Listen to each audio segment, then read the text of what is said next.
कर ली है झंझारपुर ने पूरी तैयारी, सविया परवीन को जिताएंगे अब की बारी, क्योंकि न झूठी बातें न झूठा वादा, सच्ची मेहनत पक्का इरादा। नमस्कार, बिहार 24 सच से सामना देख रहे सभी दर्शकों का अभिनंदन। मैं हूं कन्हैया ठाकुर। आप देख रहे हैं हमारा विशेष कार्यक्रम जो नगर परिषद चुनाव के लिए हमारा चल रहा है, नगर परिषद चुनाव एजेंडा 2023। आज के इस विशेष कार्यक्रम में हम अपने स्टूडियो में आमंत्रित किए हैं झंझारपुर नगर परिषद से उप मुख्य पार्षद के प्रत्याशी, उप मुख्य पार्षद का चुनाव लड़ने वाले साविया परवीन जी को। युवा हैं और शिक्षित हैं। मैं इनसे जानना चाहूँगा कि आपकी योजनाएं क्या है। मैं इनसे यह भी जानना चाहूँगा कि आप क्यों चुनाव में आए हैं। मैं यह भी जानना चाहूँगा कि लोग आप ही को क्यों वोट दें। मैं कोशिश करूँगा कि इनके साथ चुनाव अभिकर्ता की भूमिका में रहने वाले इनके पति को भी मैं बुलवाऊँ। फिलहाल मैडम साविया परवीन जी, आपका हमारे स्टूडियो में स्वागत है। मैडम, आप अपना परिचय अपने शब्दों में हमारे दर्शकों को बताएं। हमारे आपके मतदाता हैं, वो आपका परिचय आपसे ही जानना चाहेंगे। अपना परिचय बताएं। साविया परवीन, उप मुख्य पार्षद में खड़ी हूँ। वोटर छाप क्रमांक संख्या 10। साविया जी, हमारा ये कार्यक्रम है चुनावी एजेंडा 2023 नगर परिषद चुनाव का। आप उप मुख्य पार्षद का चुनाव लड़ रही हैं। आपका चुनावी एजेंडा क्या है? किस मुद्दे पर आप चुनाव लड़ रही हैं? जल जमाव की समस्या के लिए, नल सड़क के लिए, महिला सशक्तिकरण, शौचालय के लिए, बच्चों के पार्क के लिए व्यवस्था, कब्रिस्तान को घेरावे के लिए, शमशान घाट का व्यवस्था के लिए, सरकारी स्कूलों में बढ़िया पढ़ाई की व्यवस्था के लिए, यही सभी समस्याओं को लेकर हम चुनावी मैदान में हैं। साविया परवीन जी, आपकी बातों को सुने, आपके एजेंडा को भी सुने और क्या योजना है आपके तरफ से, इस पर भी अमल किया गया। अंत में आम जनता, आम मतदाता के लिए उप मुख्य पार्षद प्रत्याशी के रूप में आपका क्या अपील है? मैं अपील करती हूँ, एक बार सेवा का मौका दें। मेरा चुनाव चिन्ह स्कूटर छाप है। ईवीएम के क्रमांक संख्या 10 पर अंकित है। आप सभी मतदाता मालिकों से अनुरोध है, ज़्यादा से ज़्यादा संख्या में आकर हमें एक बार अपार बहुमत देकर विजय बनाएं। धन्यवाद। हमारी इस विशेष कार्यक्रम में उप मुख्य पार्षद प्रत्याशी साविया परवीन जी के चुनावी अभिकर्ता मोहम्मद रहमतुल्ला उर्फ चुन्नू जी का भी मैं स्वागत करता हूं अपने स्टूडियो में। उनसे भी मैं जानना चाहूँगा, विभिन्न तरह के क्वेश्चन करेंगे। पहले उनका मैं स्वागत करता हूं। आपका बहुत बहुत धन्यवाद सर, जो आपने हमें आमंत्रण किया और आपके चैनल के माध्यम से जो देख रहे हैं सभी मतदातागण एवं दर्शकगण का तहे दिल से शुक्रगुजार हूं। उनको प्रणाम, आदाब, सलाम, प्यार भरा नमस्कार, शास्त्रीय काल, राधे राधे। चलिए, धन्यवाद। बहुत अच्छी तरीके से आपने अभिवादन किया। अब आते हैं मुख्य प्रश्नोत्तरी पर। पहला मेरा आपसे ये जानना होगा, जो हमारे दर्शकों के लिए मैं यह प्रश्न करता हूँ, प्राय सभी से, आपसे भी है। आप अगर उप मुख्य पार्षद प्रत्याशी पर आपकी पत्नी जीतती हैं तो उनकी और आपकी, दोनों आदमी संयुक्त रूप से काम कर रहे हैं तो काम भी संयुक्त रूप से ही होगा, तो क्या आपकी प्राथमिकता होगी झंझारपुर नगर परिषद को सुंदर, स्वच्छ, विभिन्न प्रकार की वो एजेंडा बताई हैं, शिक्षा और स्वास्थ्य, विभिन्न मुद्दों पर वो अपनी बातों को रखी है, तो आपकी प्राथमिकता क्या होगी? आपकी योजना क्या है? आपका विजन क्या है झंझारपुर को विकसित करने के लिए? सर, इसमें क्या है कि मेरी पत्नी साविया परवीन जो इंटरव्यू दी है और उसमें हम दोनों का सहयोग रहेगा, साथ मिलके काम करेंगे और झंझारपुर के चहुमुखी विकास के लिए काम करेंगे। जैसे कि बताई है कि जल जमाव की समस्या है, उससे निजात दिलाना है, क्योंकि नाला है कहीं तो वहाँ पानी जो है सो ठीक से नहीं जा रहा है। नाला तब बनेगा जब वाटर लेवल को देखते हुए यदि नाला का काम किया जाए तो ज़्यादा बेहतर रहेगा।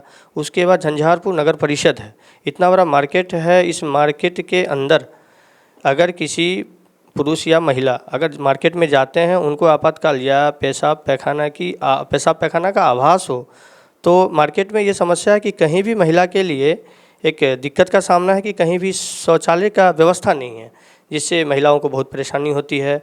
उसके बाद स्वस्थ रहने के लिए लोगों को एक्सरसाइज व्यायाम की भी आवश्यकता होती है। मॉर्निंग वॉक के लिए लोग जाते हैं, उसके लिए लोग हाईवे का उपयोग करते हैं, जो कि सड़क दुर्घटना उससे हो जाती है।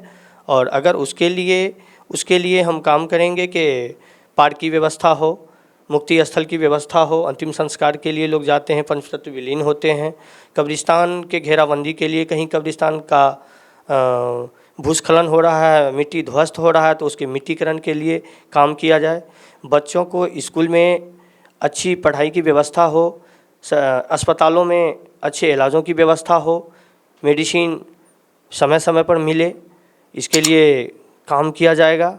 उसके बाद जो भ्रष्टाचार है, जो कि एक बहुत बड़ा इसको नासूर कहा जाए, तो इसको मिटा पाना एक बहुत बड़ी समस्या है, लेकिन उसमें पूर्ण रूप से कोशिश की जाएगी कि यह जितना इसका लेवल कम हो ज़्यादा अच्छा हो। जैसे कि मान लिया जाए कि यदि कोई व्यक्ति के यहाँ नवजात शिशु का जन्म होता है, वो जन्म प्रमाण पत्र बनवाने के लिए जाते हैं, वहाँ भी मान लिया जाए उनसे डिमांड किया जाता है। किसी के यहाँ कोई मृत्यु हो जाती है, बड़े की, बुजुर्ग की, बच्चों की, उनके यहाँ वो जब जाते हैं ऑफिस में कि हमको मृत्यु प्रमाण पत्र निर्गत किया जाए, वहाँ उनसे उसके लिए खर्चा मांगा जाता है, ऑफिस खर्चा के नाम सब। तो ये सब परेशानी है जो जनता को झेलना पड़ता है। उसके बाद राशन की व्यवस्था, राशन कार्ड के लिए जो लोगों को अनाज मिलता है, उसमें मान लिया जाए कि कटौती होती है, उसमें अनुचित व्यवस्था है। इस पे सही से काम किया जाए और लोगों को पूर्ण रूप से राशन मिले।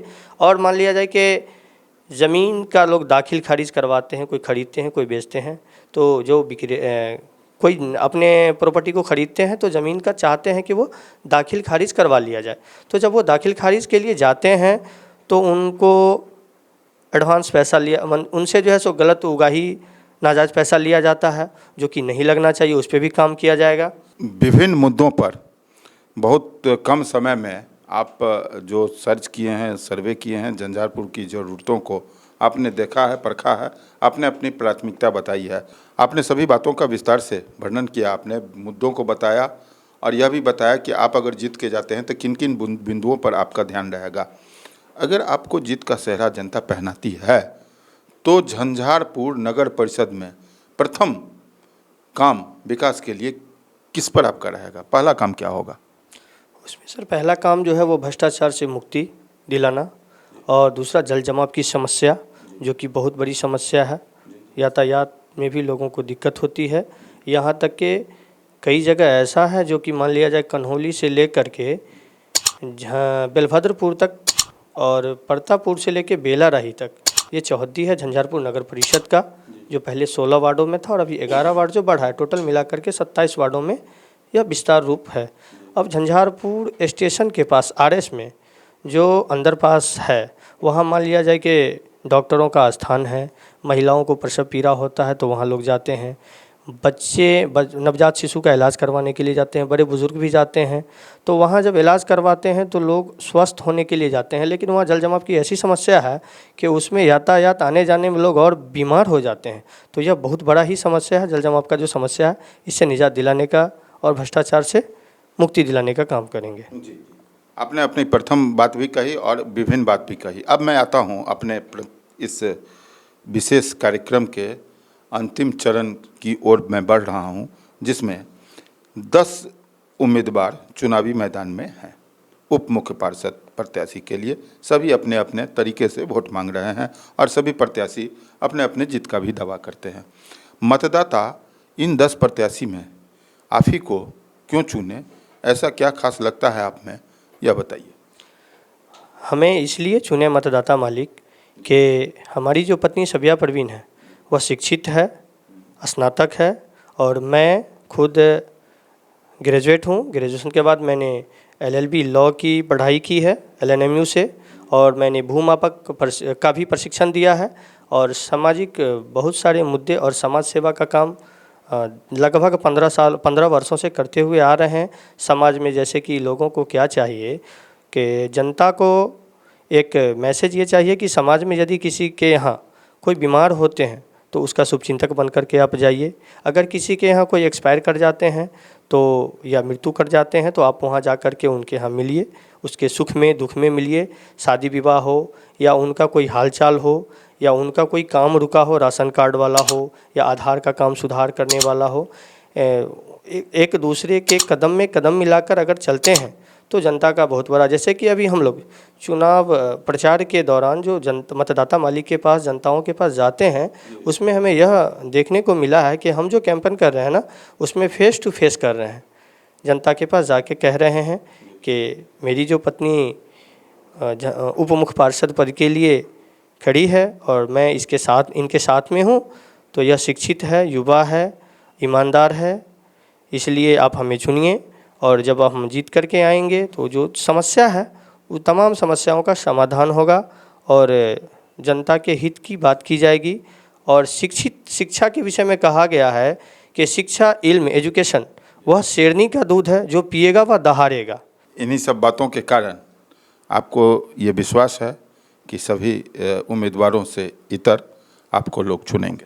जी, विशेष तो मैं नहीं कहूँगा, मैं विश्वास दिलाता हूँ मतदाता मालिकों को कि आप हमें एक बार मौका दें, जीत का सेहरा पहनाएं और अपार बहुमत से जिताएं। और जीतने के बाद आप हमसे, मैं विश्वास दिलाता हूं कि झंझारपुर के चहुमुखी विकास के लिए काम करेंगे।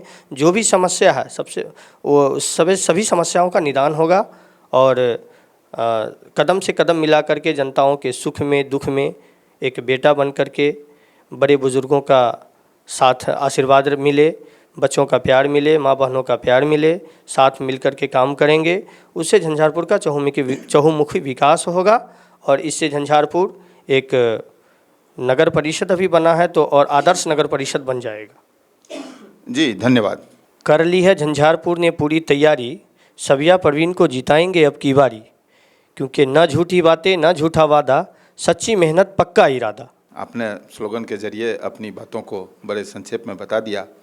आज के कार्यक्रम में साबिया परवीन जो उप मुख्य पार्षद के प्रत्याशी हैं, उनको आमंत्रित किया था। उनके साथ उनके पति चुनावी अभिकर्ता मोहम्मद रहमतुल्लाह उर्फ चुन्नू जी की भी बातें आपने सुनी और उनकी बातों को समझा। ये कार्यक्रम हम आपके लिए इसीलिए ला रहे हैं कि जब आप मतदान करने के लिए जाएं तो जो आपके कैंडिडेट हैं, जिनको आप पहचान रहे हैं, उनकी आवाज़ को सुन रहे हैं, आप उनको जज करें, उनको पहचानें और निष्पक्ष जो झंझारपुर को विकसित सुंदर करने के लिए काम करे, सांप्रदायिक सौहार्द वातावरण करे, झंझारपुर को स्वच्छ और सुंदर रखे, उनको आप चुन सकें। इसीलिए मैं यह कार्यक्रम कर रहा हूं। आपके सहयोग से यह कार्यक्रम चल रहा है। आप देखते रहें बिहार 24 सच से सामना। चैनल को लाइक करें, सब्सक्राइब करें। इस कार्यक्रम के बाबत अगर कोई सुझाव देना चाहते हैं तो आप हमें कहें, चैनल बॉक्स में कहें, व्हाट्सएप करें और जो कैंडिडेट इंटरव्यू दे रहे हैं उनसे कुछ सवाल पूछना है तो आप हमसे, हमारे द्वारा भी पूछ सकते हैं। उनसे पूछ करके मैं आप तक पहुंचाने का वादा करता हूं।